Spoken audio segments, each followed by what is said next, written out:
లేచాము. లేగానే ఇంకా పిల్లలకైతే టిఫిన్ పెట్టేశాను. ఈరోజైతే బ్రెడ్ టోస్ట్ చేసి పెట్టాను. ఇప్పుడైతే ఇంకా వంట అయితే చేసుకోవాలి. నేనైతే స్నానం చేసి మార్నింగే రెడీ అయ్యాను.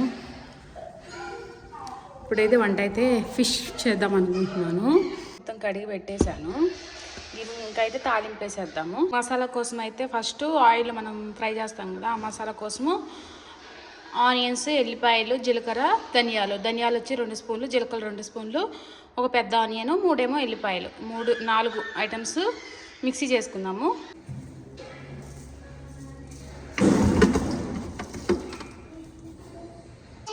ఆయిల్ వచ్చేసి కొంచెం ఎక్కువే పడుతుంది నాన్ వెజ్ కర్రీస్కి.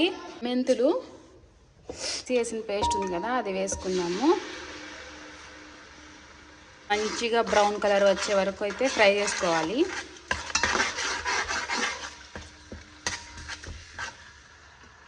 ఈ వెల్లుల్లి వేసాం కదా, సో అందుకని చెప్పి అల్లం వెల్లుల్లి పేస్ట్ కొంచెమే వేస్తున్నాను, ఒక 1/2 స్పూన్ అంతే, ఎక్కువ అవసరం లేదు. మంచిగా కలుపుకున్నాము. మొత్తం అసలు దగ్గర పడి మంచి బ్రౌన్ కలర్ వచ్చే వరకు అయితే ఫ్రై చేద్దాము. మిరపకాయలు కడిగి వేసుకుంటున్నాను. వచ్చేసి సాల్ట్ ఒక 2 స్పూన్లు వేసుకుంటున్నాను. ఇది చిన్న స్పూను, దీంతో 2 స్పూన్లు వేసుకున్నాను. ఇంకా కావాలంటే మళ్ళీ పులుసు వేసినప్పుడు వేసుకుంటాను. పసుపు మంచిగా ఫ్రై చేద్దాం.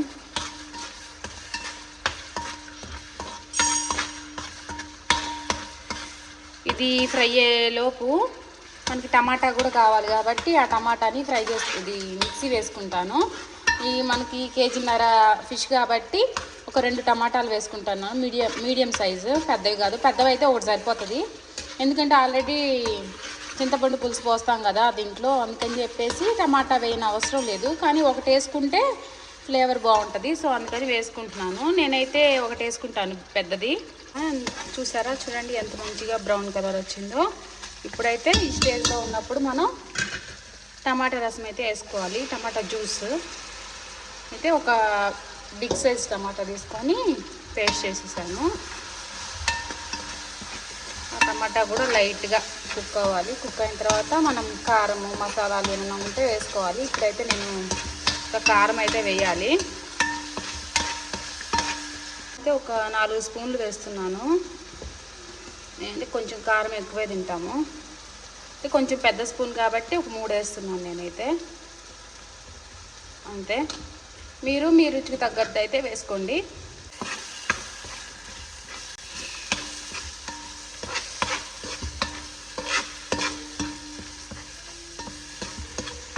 కొంచెం మంచిగా కుక్ అయ్యి ఇప్పుడు ఈ ఆయిల్ అంతా పైకి తేలాలి మంచిగా.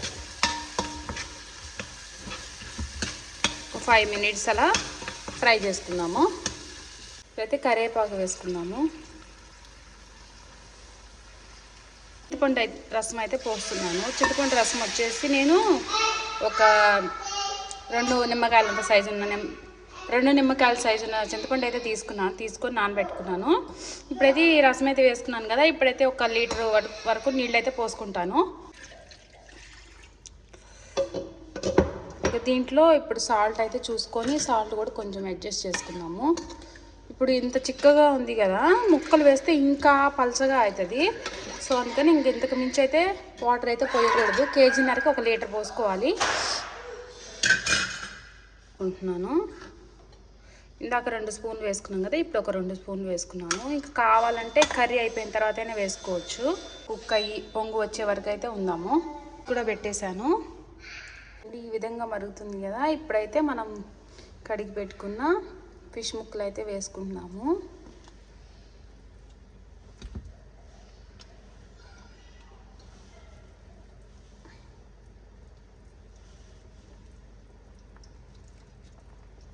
ఆల్రెడీ ధనియాలు, జీలకర్ర అవన్నీ వేసాం కాబట్టి ఇంకా మసాలా అంటూ మీరు గరం మసాలా కానీ ఏదైనా వేసుకోవచ్చు. నేనైతే లాస్ట్లో ఒక మసాలా అయితే ప్రిపేర్ చేస్తాను, అదే వేస్తాను. ఇంకా ఏదైతే ఇంకేమీ వేయను. ఇంకా ఉప్పు, కారం, పసుపు, నేను చేసుకున్న మసాలా లాస్ట్లో చూపిస్తాను. అది మొత్తం కుక్ అయిపోవాలి, అప్పుడే వేసుకుంటాము ఆ మసాలా. అది వేసుకుంటే చాలా బాగుంటుంది, అరోమా సూపర్ ఉంటుంది, టేస్ట్ కూడా. నేనైతే చూపిస్తాను. ఇప్పుడైతే మనం ముక్కలు అయితే ఇలా రెడీ చేసుకున్నాం కదా, ఇంక ఇలా ఒక half an hour slow flame మీద ఉడికిద్దాము. ఫస్ట్ అయితే ఒక హై ఫ్లేమ్ మీద ఒక 10 minutes కుక్ చేసి నెక్స్ట్ వచ్చేసి స్లో ఫ్లేమ్ మీద ఇంకా మొత్తం కుక్ అయ్యే వరకు అయితే పెట్టేయాలి. ఇది ఒక 20 minutes అయితే ఉడికిద్దాం అనుకుంటున్నాను. మసాలాకు వచ్చేసి నేను ఒక 4 వచ్చేసి యాలుక్కాయలు, ఒక చెక్క, ఒక 5-6 యాలుక్కాయలు వేసుకున్నాము. ఒక 5-6 యాలుక్కాయలు వేసుకుంటే సరిపోద్ది.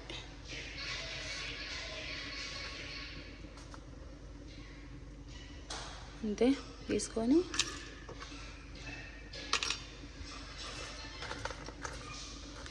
అంతే అండి.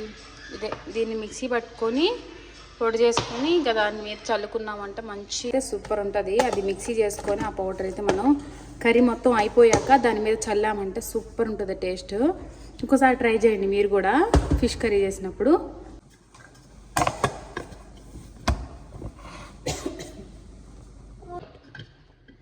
మనం వేసిన దానికి ఇదే వచ్చింది మసాలా.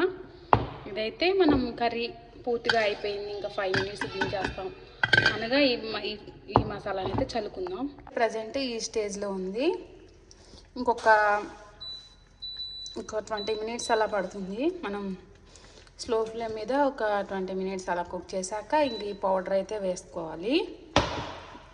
ఇంకా వేసేసుకొని ఇంకొక 10 minutes 20 minutes స్లో ఫ్లేమ్ మీద ఉడికించామంటే ఇంకా అయిపోయినట్టే.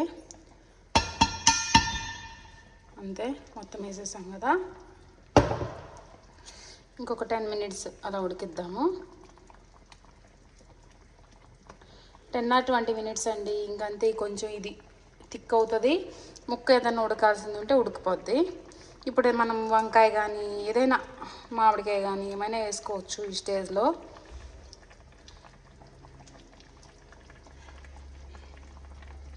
కర్రీ అయితే ఆల్మోస్ట్ అయిపోయింది. ఇప్పుడైతే కొత్తిమీర వేసుకున్నాము. కొత్తిమీర చాలా ఎక్కువ వేసుకుంటాను నేనైతే, చాలా బాగుంటుంది టేస్ట్ కొత్తిమీర ఎక్కువ వేస్తే.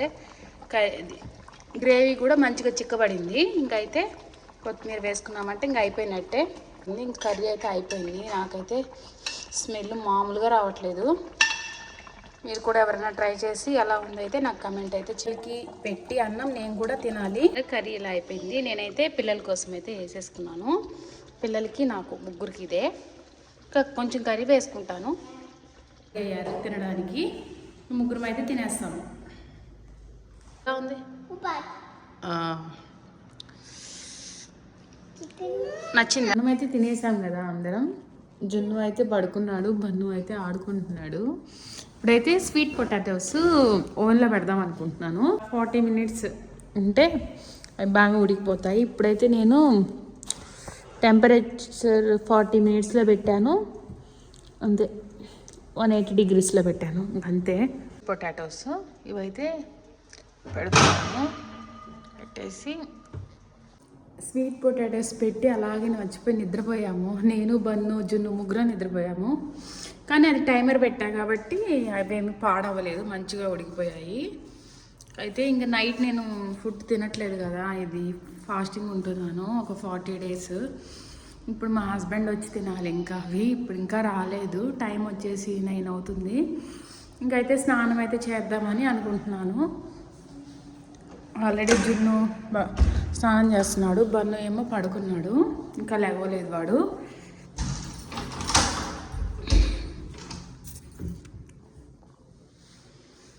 నేనైతే ఇంకా బట్టలు తీసుకుందామని ఈ రూమ్కి వచ్చాను. జున్ను అయితే స్నానంకి వెళ్ళాడు, ఫుల్గా నిద్రపోతున్నాడు, లేవలేదు వాడు. సో అందుకని మేమైతే ముగ్గురం స్నానం చేసి రెడీ అయిపోయాము. ఇంకైతే మా పిల్లలిద్దరికి అన్నం అయితే పెట్టాలి. జున్ను చూడు, జున్ను ఇద్దరికైతే ఫుడ్ పెట్టడానికైతే కూర్చోబెట్టాను. ఈ పిల్లలిద్దరికైతే ఫుడ్ అయితే పెట్టేశాను. ఇద్దరు పడుకున్నారు. పడుకొని ఒకడు ట్యాబ్ తీసుకున్నాడు, ఒకడు నార్మల్గా పడుకున్నారు. ఇంకా రాలేదు మా హస్బెండ్ అయితే. ఇప్పుడు 11 అయింది టైము. రేపైతే ఈవినింగ్ బ్లాగ్ చేస్తాను, ఎందుకంటే మా హస్బెండ్ వచ్చిన తర్వాత ఎలా ఉంటుంది అనేది ఏంటి అని చెప్పేసి. మా హస్బెండ్ వచ్చే వరకు midnight వరకు ఏం జరుగుతుంది అనేది చూపిస్తాను. అంతే అండి. ప్లీజ్ సపోర్ట్ చేయండి, సబ్స్క్రైబ్ చేసుకోండి. చెప్పు. బాయ్. సబ్స్క్రైబ్.